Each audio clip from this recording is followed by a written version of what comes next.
Good morning, everybody. Today we will discuss the chiral axillary assisted asymmetric synthesis in some of the very famous chemical reaction, Diels-Alder reaction and Koppe reaction. So we know that in Diels-Alder reaction there is a diene and dienophile is present. And here in this example the diene is the 1-methoxybutadiene and dienophile can attack the diene from either the top direction or in the bottom direction, because both the diene and dienophile is a planar molecule, so we can attack on the top or bottom of the diene. So diene is a butadiene.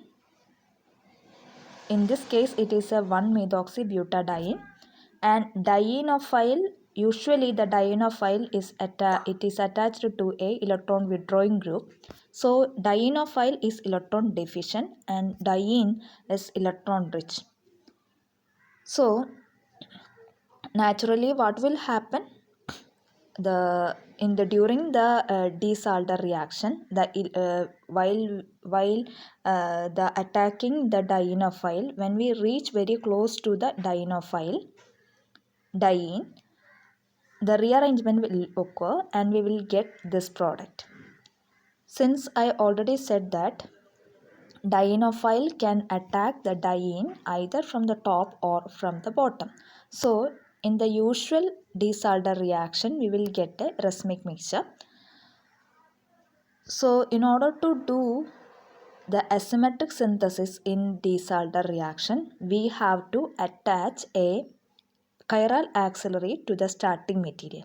See, in the first example, cyclopentadiene is the diene and dienophile is attached to a chiral axillary. I have shown by the yellow circle, and due to the presence of the chiral axillary,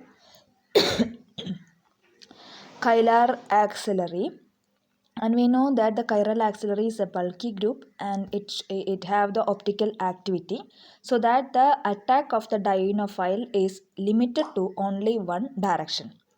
So we will get only one single enantiomer as the product. After the chemical reaction we can eliminate the dienophile.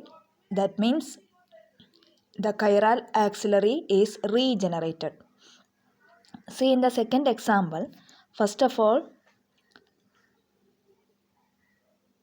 the nephihydrin is react with an ketone and to form a chiral axillary, and this chiral axillary is attached to a dienophile, and this dienophile is electron deficient.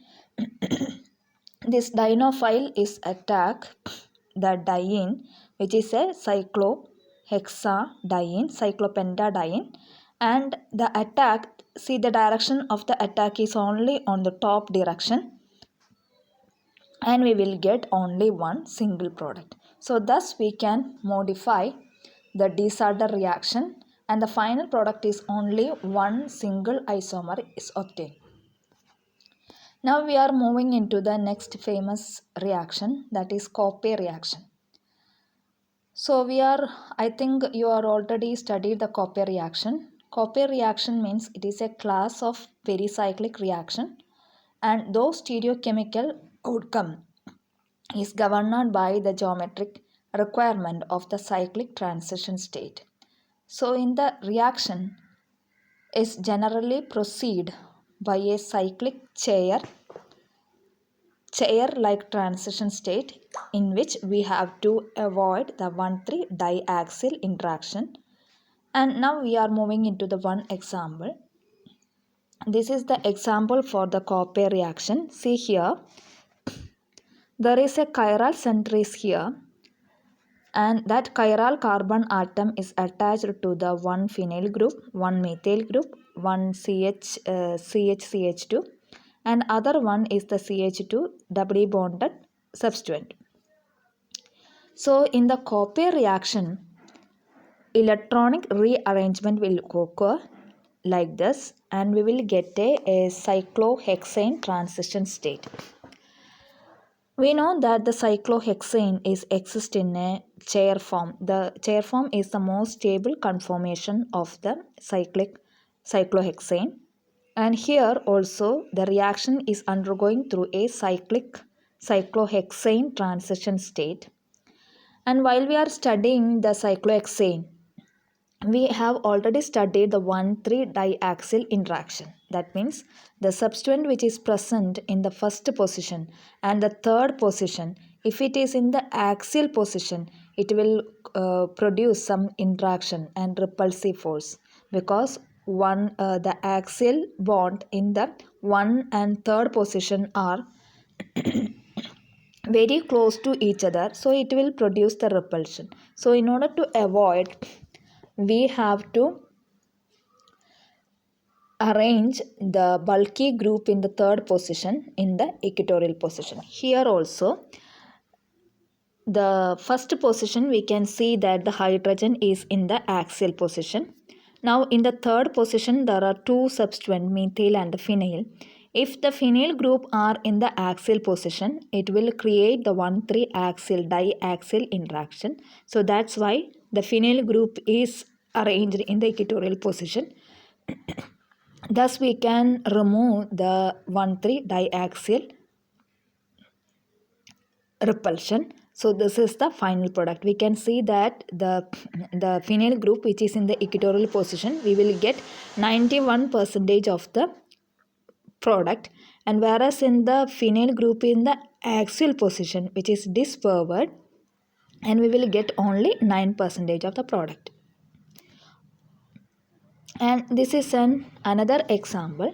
In the previous example, we can see that only the rearrangement of the substituent is occurs, and we doesn't connect with any chiral auxiliary.